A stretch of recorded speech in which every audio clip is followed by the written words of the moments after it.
Class शुरू करने के लिए सबसे पहले एक रिक्वेस्ट, अपना अपना साउंड म्यूट रखिए, और जब मेरा फ्लो बना हो तो मुझे कृपया करके नहीं रोकना, नहीं तो नुकसान आपका है, क्योंकि मेरे अंदर से जो चीज बाहर निकल रही है अगर आप उसको रोक दोगे तो वो मिलनी आपको थी, मेरे अंदर तो है, वो आपको नहीं मिलेगी, तो नुकसान आपका है। किसी ने प्रश्न पूछना हो एकदम से बोलना नहीं शुरू करे, हाथ उठाए या बीच में एक बार बोले कि सर कुछ पूछना है, मैं जब उसको कहूंगा तो वो सवाल पूछे। कुछ लोग बिना उसके जो है बीच में एकदम से अपनी बात कहना शुरू कर देते हैं, ये नहीं करते, मेरा ध्यान भंग होता है।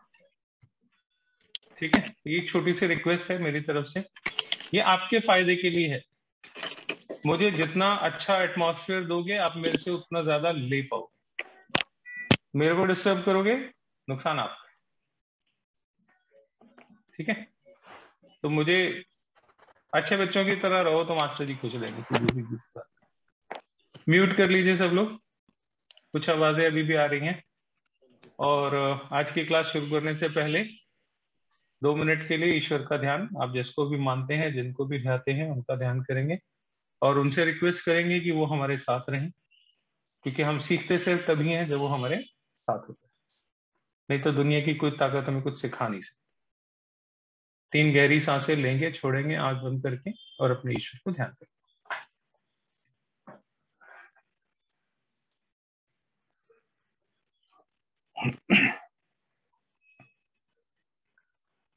आज जो आप लोग सीखने के लिए यहाँ पे जुड़े हो, उस कोर्स का नाम है वास्तु फाउंडेशन कोर्स। फाउंडेशन का मतलब होता है बेसिक,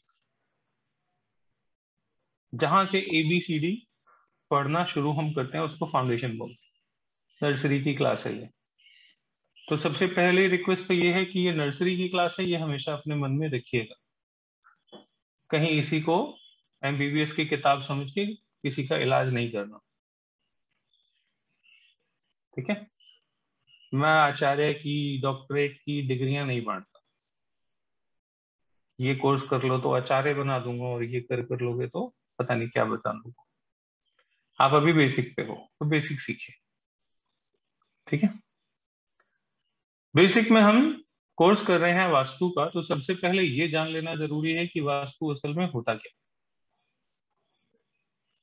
वास्तु को लेके बहुत सारे कोर्सेज मार्केट में ऑलरेडी हैं, आप लोगों ने उसमें से बहुत से कोर्सेज के वीडियोस देखे होंगे, कुछ लोगों ने कोर्स करे भी होंगे,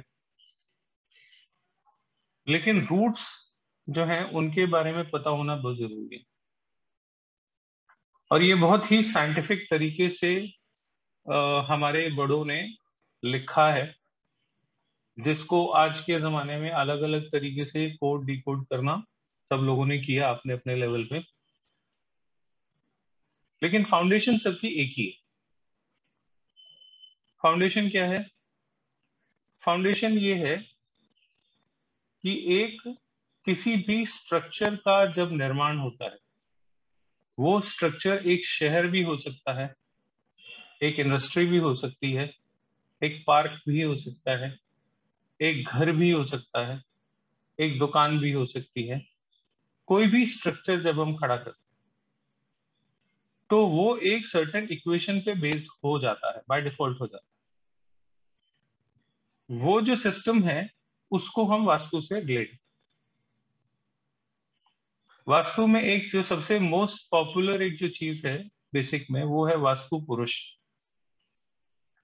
आप लोगों ने अक्सर एक पिक्चर देखी होगी जिसमें एक वास्तु पुरुष जो है वो उल्टे लेटे हुए हैं धरती पर, अपना मुंह रख के,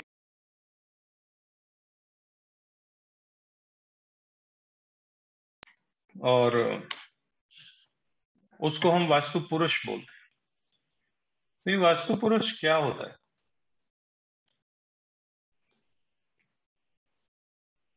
वास्तु पुरुष बताते हैं कि एक बार, ये कहानी है, समझने की है, सुनने की है, मानना ना मानना एक अलग बात है। हमारे यहाँ जितनी भी स्टडीज होती हैं उन सब में कहानी के तौर पे उसको चीजों को बताया जाता है, एक स्टोरी टेलिंग का मेथड है। वो जो स्टोरी टेलिंग का मेथड है, मैं उस स्टोरी में कंटेंट पकड़ता हूं। कंटेंट क्या होते हैं उसको समझना ज्यादा जरूरी है। कहानी सच्ची है झूठी है इन बातों से कोई बहुत ज्यादा फर्क पड़ता नहीं, लेकिन कहानी में कुछ ना कुछ जो छुपा हुआ है उसको पकड़ना, वो मुझे अच्छा लगता है। तो कहानी का कंटेंट क्या है और उसमें से हमें क्या निकालना है उसको समझिएगा। एक बार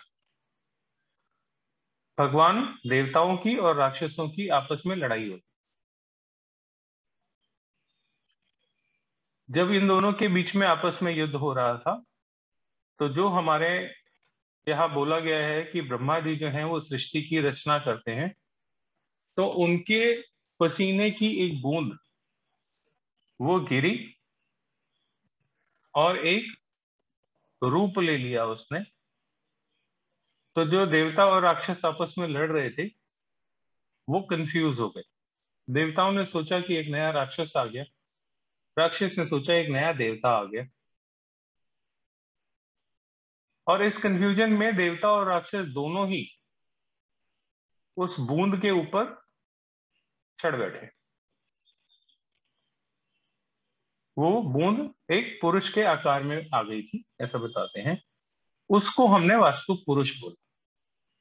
और जहां पे वो बूंद गिरी, उसके शरीर पे जहां जहां जिस देवता ने या जिस राक्षस ने अपनी ग्रिप बना ली, अपनी पकड़ बना ली, जैसे देखा ना आपने अखाड़े में पहलवान होता है तो वो कभी कंधे दबा देता है, कभी किसी की पीठ दबा देता है, कभी पैर दबा देता है पकड़ने के लिए।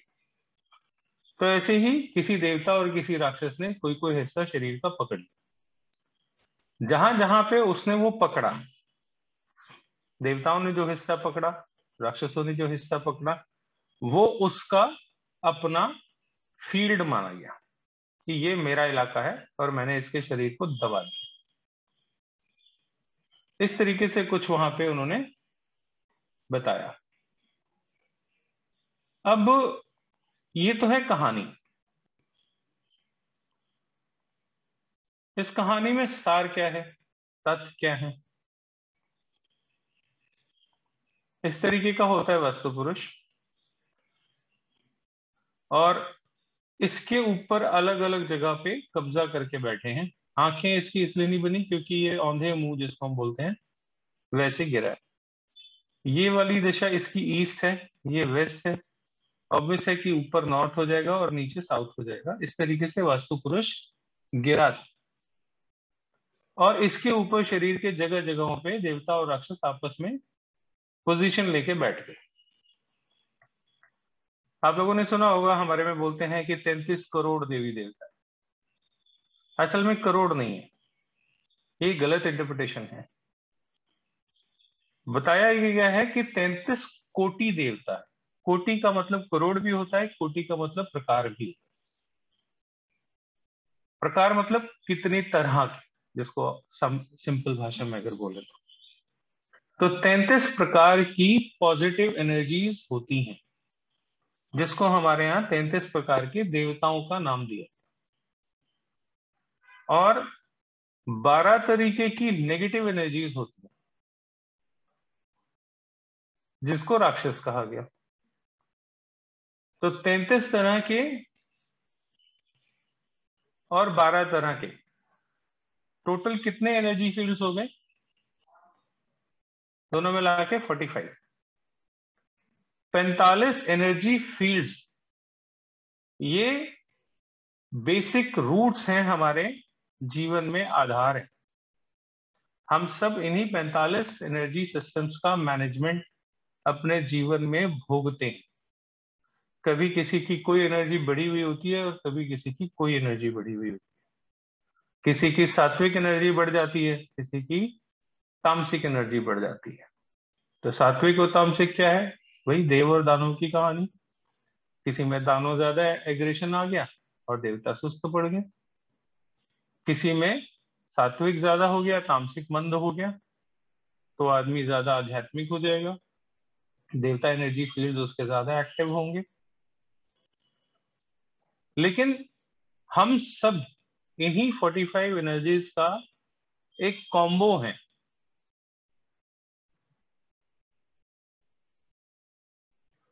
और कोई ये कहे कि जी देवता है तो उन्हीं को होने देना था, राक्षस क्यों बनाया? तो राक्षस बनाएंगे नहीं तो देवताओं को बैलेंस कौन करेगा? क्योंकि प्रकृति तो संतुलन से चलती है। तो प्रकृति का मूल जो फंडा है या फंडामेंटल ऑफ प्रकृति है वो है बैलेंस द एनर्जी। सृष्टि संतुलन से चलती है, संतुलन बिगड़ेगा तो हालात खराब होंगे, जैसे आजकल हो रहे हैं। हमने नदियों को बर्बाद कर दिया, जंगलों को बर्बाद कर दिया, नतीजे उसके कॉन्सिक्वेंसेस हमें देखने को मिल रहे हैं। जलवायु परिवर्तन, ये वो सब बहुत बड़ी बड़ी बातें हैं। ये सब क्या है? प्रकृति का इम्बैलेंस है। तो देवता और राक्षस इन दोनों का आपस में संतुलन होना चाहिए। अगर आप बहुत अच्छे हो जाओगे तो भी दुनिया आपको लूट लेगी। तो इतना अच्छे मत हो जाओ कि आपको दुनिया लूट ले। अपने भर की समझ तो होनी चाहिए। पॉजिटिविटी अच्छी चीज है, बहुत अच्छी चीज है। हमेशा ये मानना कि आपके साथ कुछ बुरा नहीं होगा, बहुत अच्छी बात है। लेकिन इसी चीज को थोड़ा सा आगे बढ़ाते हैं, अति, जिसको हम बोलते हैं एक्सेस ऑफ एवरीथिंग। इस पॉजिटिविटी को थोड़ा सा और आगे बढ़ाते हैं और ये कहते हैं कि ये जो सड़क पे ट्रैफिक चल रहा है ना, मैं इसके बीच में से आंख बंद करके सड़क पार कर जाऊंगा और आई एम वेरी पॉजिटिव कि मेरे साथ कुछ बुरा नहीं होगा। तो क्या ये पॉजिटिविटी अच्छी है? समझ के देख के सड़क पार करनी पड़ेगी कि नहीं करनी पड़ेगी? करनी पड़ेगी ना। तो ये जो है ये नेगेटिविटी है, लेकिन इतनी नेगेटिविटी जरूरी है, तभी आप पॉजिटिविटी से बैलेंस बना के चलो। गाड़ी जैगुआर दे दूं आपको, 2.5-3 करोड़ की गाड़ी कोई सी भी दे दूं जो आपको पसंद आए, गिफ्ट कर दूं, आपको बहुत अच्छा लगेगा, लगेगा ना? किसको चाहिए? मैं देने नहीं वाला वैसे, फिर भी गाड़ी दे दूंगा, उसमें ब्रेक नहीं होंगे, चलेगा? नहीं सर, कंप्लीट पैकेज चाहिए फिर। तो ब्रेक ठीक क्या चला है? लेंगे सर। ब्रेक क्या है? जब आपकी स्पीड एक्सेस हो जाएगी तो उसको कंट्रोल करने के लिए ब्रेक्स चाहिए। तो पॉजिटिविटी और नेगेटिविटी का आपस में संतुलन जरूरी है। बिना ब्रेक की गाड़ी नहीं चलाई जा सकती, आंख पे पट्टी बांध के रोड क्रॉस नहीं की जा सकती। वहां पे आपकी पॉजिटिविटी आपके लिए ही डेंजरस हो जाएगी ना। नहीं तो आप सोचो, जैगुआर मिल रही है, इससे बढ़िया क्या है? लेकिन वो पॉजिटिविटी आपके लिए बुरी हो। तो पहले दोनों चीजों का संतुलन,